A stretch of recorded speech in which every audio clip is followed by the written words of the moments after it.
ഇസ്മായിലെത്തുന്നു ചിത്രമൽഹാർ റൗണ്ടിലെ പെർഫോമൻസുമായി.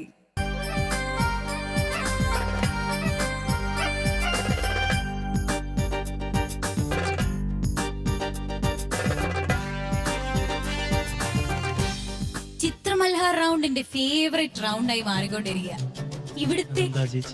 ഇവിടുത്തെ കണ്ടസ്റ്റന്റ്സിനെ എല്ലാം ഓരോ കണ്ടസ്റ്റന്റ് വരുമ്പോഴും അവർ ഏത് രൂപത്തിലായിരിക്കും എന്ന് വിചാരിച്ചോണ്ടാണ് ഞാൻ ഇവിടെ നിൽക്കുന്നത്. ഇസ്മായിലെ, എന്താണ് ഈ കഥാപാത്രം? മുണ്ടെടുത്ത് ആദ്യമായിട്ടാണ് ഇസ്മായിലിനെ കാണുന്നത്.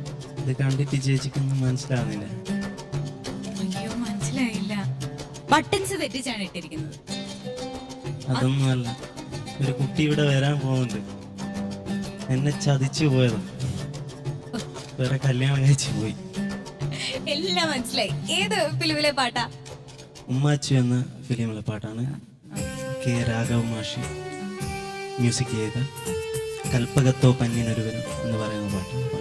ഓക്കെ, അപ്പൊ ഇസ്മായിലെ all the best. Thank you.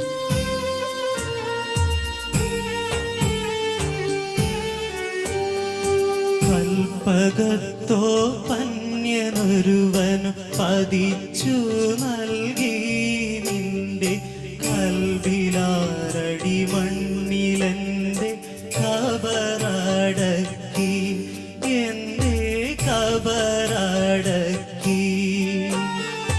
കൽപ്പകത്തോ പന്യനൊരുവനു പതിച്ചു നൽകി നിന്റെ കൽവിലാരടി മണ്ണിലെന്റെ കബറടക്കി, എന്റെ കബറടക്കി.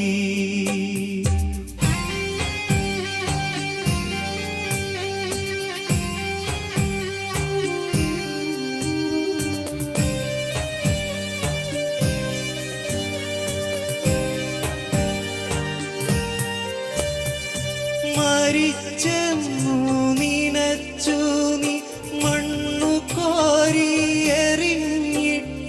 സ്മരണ പൊൻകിളിയുന്നു പിടയ്ക്കുന്നില്ലേ, നെഞ്ചിൽ പിടയ്ക്കുന്നില്ലേ.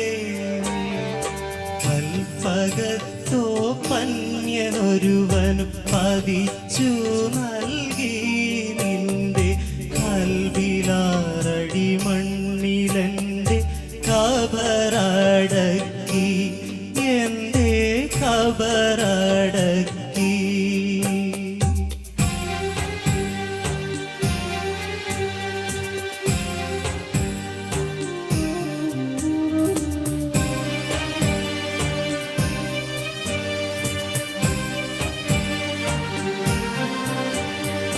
പൊൻകിനാവിൻ കളിക്കോട്ട കണ്ണുനീരിൽ കലങ്ങിപ്പോൾ എന്നെ ഇന്നായിരത്തിലൊരുത്തനാക്കി, അന്യനൊരുത്തനാക്കി. കൽപ്പകത്തോ പന്യനൊരുവനു പതിച്ചു നൽകി നിന്റെ കൽവിലാരടി മണ്ണിലെന്റെ കബറടക്കി, എന്റെ കബറടക്കി.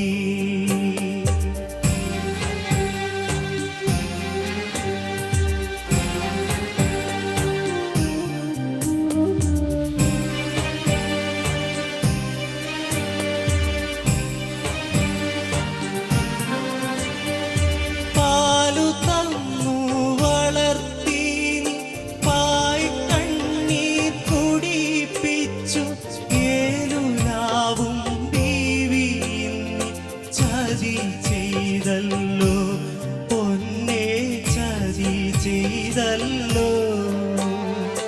കൽപ്പകത്തോ പന്യനൊരുവനു പതിച്ചു നൽകി നിന്റെ കൽവിലാരടി മണ്ണിലെന്റെ കബറടക്കി, എന്റെ കബറടക്കി.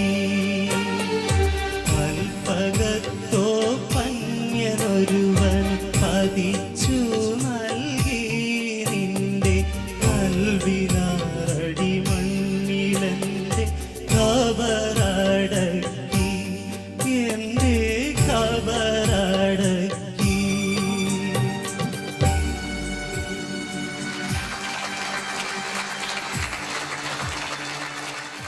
ഇസ്മായിലിന്റെ പാട്ട് കേട്ടപ്പോ ഞങ്ങൾക്കും കൂടെ വിഷമമായി. എങ്ങനെ ഒരു കുട്ടിക്ക് ഇസ്മായിലിനോട് ഇത് ചെയ്യാൻ തോന്നി എന്നുള്ളത്.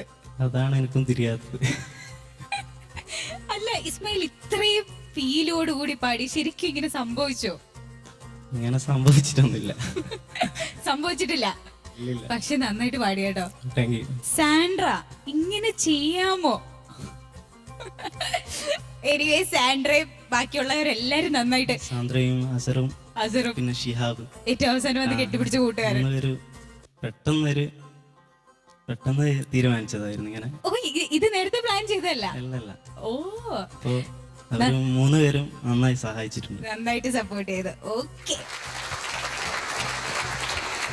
ഓവറോൾ നന്നായിരുന്നു. ഇനി നമുക്ക് ജഡ്ജസിലേക്ക് പോകാം. മൂസാക്ക, ഒരു കുറ്റവും ഈ പാട്ടില് ഇസ്മായിലിന് പറയാനും നമുക്കൊരു കുറ്റവും പറയാനില്ല. Thank you. അത്രയും കറക്റ്റ് ചെയ്തു. എവിടെയെങ്കിലും അവിടുത്തെ പോയി ഇവിടെ പോയി അവിടെ എന്തെങ്കിലും ഇങ്ങൊന്നും എന്നുവെച്ചാൽ യേശുദാസിന്റെ അന്നത്തെ ആ ശബ്ദം കൂടി നമുക്കൊന്ന് ആസ്വദിക്കാൻ പഠിച്ചാൽ അപ്പം വളരെ ഗംഭീരമായിട്ട്. പിന്നെ ഇതൊരു സാധാരണ നടക്കുന്ന സംഭവം, ഇങ്ങനൊരു വല്ലാതെ വേദനിപ്പിക്കുന്ന ഒരു സംഭവം. അത് നമ്മൾ നേരത്തെ ഇഷ്ടപ്പെട്ടൊരു നമ്മളോട് വളരെ പഴകി ചേർന്ന് നിന്ന് ഒരു കുട്ടി വേറൊരു പൂട് വെച്ചിട്ട് പിന്നെ അതും കൂടി ആകുന്ന നേരം പിന്നെ കുറച്ചും കൂടി ഫീൽ ചെയ്തിട്ട് പാടാൻ വേണ്ടി സാധിച്ചെന്നുള്ളതാണ്. അത് ശരിക്കും മനസ്സ് തട്ടിയിട്ട് തന്നെ ചെയ്തിട്ടുണ്ട് ഇസ്മായിൽ. ഇതൊരു ഇല്ലാത്ത സംഭവമാണ്, പക്ഷെ ഇസ്മായിലിന്റെ മനസ്സ് തട്ടി അല്ലേ? അതെ. അതുപോലെ നല്ല ഒരു എല്ലാ ആൾക്കാരും നല്ല സപ്പോർട്ടായി.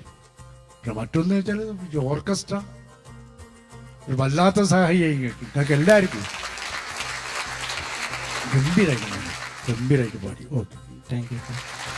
അബൂട്ടി മാഷേ, ഇസ്മായിൽ ഭംഗിയായി പാടിയിട്ട് മോനെ. Thank you. ഒരു നല്ല പാട്ട്, 780 താളത്തിൽ അല്ലേ? പിന്നെ 1971 ഉമ്മാച്ചു സിനിമ. ആരതാ ഉമ്മാച്ചു? കഥ പറയാ, മോള് പറയല്ലേ? അതല്ലേ ഉറൂബാണ് കേട്ടോ. അത് 2ാമത് സിനിമയായിട്ട് പുതിയ രൂപത്തിൽ വരുന്നുണ്ട്. ഒരു ഭാസ്കർ മാഷ്, രാഘവ മാഷ് ടീമിന്റെ ദാസേട്ടൻ പാടി. രാഘവ മാഷെ കുറിച്ച് ഞങ്ങൾ 2 പേരും മാഷാണ്. അശ്രവിത്തിലെ പകലവനിന്ന് മറയുമ്പോൾ കായലരികത്തിനെ കുറിച്ച് ഞാൻ മറ്റൊരു ഇതിൽ പറഞ്ഞു, എപ്പിസോഡ്. തുറക്കാത്ത വാതിൽ നാളികേരത്തിന്റെ നാട്ടിൽ എനിക്കൊരു. അവസാനം 98-99 വയസ്സിലാണ് ഇപ്പം ബാല്യകാലസഖിയിലെ പാട്ട് ചെയ്തത്. രാഘവമാഷെ കുറിച്ച് പറഞ്ഞാൽ തീരൂല. ഇത്രയും പ്രഗത്ഭനായ നാടൻ ശീലുകളും മാപ്പിളപ്പാട്ടുകളും സമന്വയിപ്പിച്ച് കമ്പോസ് ചെയ്യുന്ന, ശാസ്ത്രീയ വശം കൂടി അതിൽ ചേർത്ത് കമ്പോസ് ചെയ്യുന്ന ഒരു മ്യൂസിക് ഡയറക്ടറാണ് രാഘവമാഷ്. മോന് നന്നായിട്ട് പാടിയിരുന്നു. 1000-ൽ എന്താ എന്നെ നീ ഇന്ന 1000-ൽ അവിടെ ചെറിയൊരു 1000-ന്റെ ഉള്ളിലേക്ക് ചെറിയൊരു വെള്ളി അങ്ങ് കയറി അല്ലേ? ചെറിയ 5 മിനിറ്റ് 4 മിനിറ്റിൽ ഇവിടെ നിന്ന് പാടില്ലേ, ഒറ്റ ടേക്കിന് പാടില്ലേ. അപ്പൊ അങ്ങനെയൊക്കെ സംഭവിക്കുക. ചെറിയൊരു ബാക്കി എല്ലാ ഭാഗങ്ങളും ആ മോനെ പല്ലവിയിൽ പതിച്ചു നൽകി തന്നെ പുതിയൊരു സംഗതി പാടിയോ മോൻ അവിടെ തുടങ്ങിയപ്പോൾ? ഒന്ന് പാട്. ഫസ്റ്റ് പാടിയത് അതുപോലെ പാടണം. കൽപ്പകത്തോ പന്യനൊരുവനു പതിച്ചു നൽകി നിന്റെ കൽബിലാറടിമൻ. നേരത്തെ അത് ഒന്നും കൂടെ അന്ന് പതിച്ചു നൽകി എന്നുള്ള ഒരു ചെറിയൊരു വ്യത്യാസം തോന്നി എനിക്ക്. അതല്ലാതെ വേറൊന്നും മൂസാക്കയും മൂസൊക്കെ പറഞ്ഞതുപോലെ ഒന്നും എഴുതി വെച്ചിട്ടില്ല അവിടെ. Okay, okay, all the best. Thank U Abootty മാഷേ. സജ്ലത, ഇസ്മായിൽ ഇങ്ങനെ ആദ്യം സ്റ്റെപ്പ് ഇറങ്ങി വരുമ്പോൾ ഞാൻ വിചാരിച്ചു എന്താണ് ഉറങ്ങി എണീറ്റ് പാട് വരാണോ എന്ന് വിചാരിച്ചു. പിന്നീടാണ് മനസ്സിലായ വലിയൊരു വിഷമം അല്ലേ, മനസ്സിലിങ്ങനെ കിടക്കുകയാണ്. ഒരു കാര്യം ഞാൻ ചോദിക്കട്ടെ, ഇതുപോലെ ലൈഫിൽ വരികയാണെങ്കിൽ ഇങ്ങനെ തന്നെയാണോ ഉണ്ടാവുക, അതോ പോട്ടെ ഇനി മറ്റൊന്ന് നിന്നിട്ട് പോവോ? ഇതുവരെ വന്നിട്ടില്ല. ഇനി വരികയാണെങ്കിൽ അവള് വേറൊരു കല്യാണം കഴിച്ചു പോയി, അപ്പൊ എന്ത് ചെയ്യും? നമ്മളും വേറെ കല്യാണം കഴിക്കും. ഒരു പ്രശ്നമൊന്നുമല്ല അല്ലേ? എന്തായാലും ലൈഫിൽ അങ്ങനെ ഒരു ഇത് വരാണ്ടിരിക്കട്ടെ, ഇഷ്ടപ്പെട്ട പെണ്ണിനെ തന്നെ കിട്ടട്ടെ. ഇസ്മായിലിന്റെ സിംഗിങ് ക്ലീൻ സിംഗിങ് ആയിരുന്നു, പെർഫെക്റ്റ് സിംഗിങ്. നന്നായിട്ട് നമ്മളുടെ ഹൃദയത്തിൽ സ്പർശിച്ചു എന്ന് പറയാം. കാരണം ഇസ്മായിലിന്റെ ഈ പാട്ടിൽ കൊടുക്കേണ്ട ഒരു ഫീൽ ഉണ്ട്, ആ ഒരു ഫീൽ എന്നിലേക്ക് എത്തിക്കാൻ സാധിച്ചു. അപ്പോൾ എന്നിലേക്ക് എത്തിക്കാൻ സാധിച്ചു എന്ന് പറഞ്ഞാൽ എന്താണ്? ഞാനൊരു പ്രേക്ഷകയാണ് അല്ലേ? അപ്പം നമ്മുടെ പ്രേക്ഷകരുടെ മനസ്സിലേക്ക് എത്തിക്കാൻ സാധിച്ചു. അതാണല്ലോ വേണ്ടല്ലേ? നമ്മൾ പാടുന്നത് എന്തിനാണ്? പ്രേക്ഷകർ ഇഷ്ടപ്പെടണം. അതിലെന്തായാലും ഇസ്മായിൽ സക്സസ് ആയിട്ടുണ്ട്, നന്നായിട്ട് പാടിയിട്ടുണ്ട്. ഇനി ഞാനിങ്ങനെ നോക്കി എന്തെങ്കിലും തെറ്റ് വരുത്തിക്കോ. എനിക്ക് ഇസ്മായിൽ ഖബറടക്കം എന്ന് പാടുന്നില്ലേ, അതിൽ ഫസ്റ്റ് പല്ലവിയിൽ പാടുന്ന ഖബറടക്കം എന്നാണ് പാടുന്നത്. അതെന്താണ്? അത് ശ്രദ്ധിച്ചിട്ടില്ല എന്ന് തോന്നുന്നു. 2-3 സ്ഥലങ്ങളിൽ എനിക്കങ്ങനെ കേട്ടു. ആ ലിറിക്കൊന്ന് കറക്റ്റ് ചെയ്യാനുണ്ട്. പിന്നെ ഒരു കുഞ്ഞു വെള്ളി, അത് മാഷി പറഞ്ഞ പോലെ തന്നെ നമ്മൾ പാടുകയല്ലേ, ലൈവായിട്ട് അവിടുന്ന് പാടുമ്പോൾ ചെറിയ പ്രശ്നങ്ങളൊക്കെ വരും. അത് കണ്ണ് തട്ടാണ്ടിരിക്കാൻ വേണ്ടിയിട്ടാണ് അല്ലേ ഈ 2 കുഞ്ഞു പ്രശ്നങ്ങൾ. എന്തായാലും നന്നായിട്ട് ഇഷ്ടപ്പെട്ടു. ഇതുപോലെ തന്നെ നന്നായി പാടാൻ ശ്രമിക്കട്ടെ Ismail. All the best. Thank you Sajlatha. ഇസ്മായിലിന്റെ മാർക്സിലേക്ക് പോകാം. മൂസാക്ക 40-ൽ 36 മാർക്ക്. അബൂട്ടി മാഷെ 40-ൽ 36. സജ്ലത 20-ൽ 17.5. ഇസ്മായിലിന്റെ ടോട്ടൽ മാർക്സ് 90 ഔട്ട് ഓഫ് 100. ഇസ്മായിലിന് വേണമെങ്കിൽ അഭിനയിക്കാൻ കൂടെ ശ്രമിക്കാം കേട്ടോ, സിനിമയിലൊക്കെ. കാരണം നന്നായിട്ട് അഭിനയിക്കുകയും ചെയ്തു. ഞാൻ ആദ്യമായിട്ട് അഭിനയിക്കുന്ന. അതെയോ? പിന്നെ എന്താന്നറിയത്തില്ല, കഴിഞ്ഞ ഷെഡ്യൂളിനെക്കാട്ടിലും കുറച്ച് ഗ്ലാമർ കൂടിയിട്ടുണ്ട്, ചെറിയൊരു നിവിൻ പോളി ലുക്ക് ഇല്ലേ? അപ്പൊ ഇസ്മായിൽ നല്ല മാർക്സ് ആണ്. ഇനി നല്ലൊരു ഗിഫ്റ്റും കൂടെ ഞാൻ തരും. ഇസ്മായിലിന്റെ ഗിഫ്റ്റ് സ്പോൺസർ ചെയ്തിരിക്കുന്നത് H2O കാഷ്വൽ ഷർട്ട്.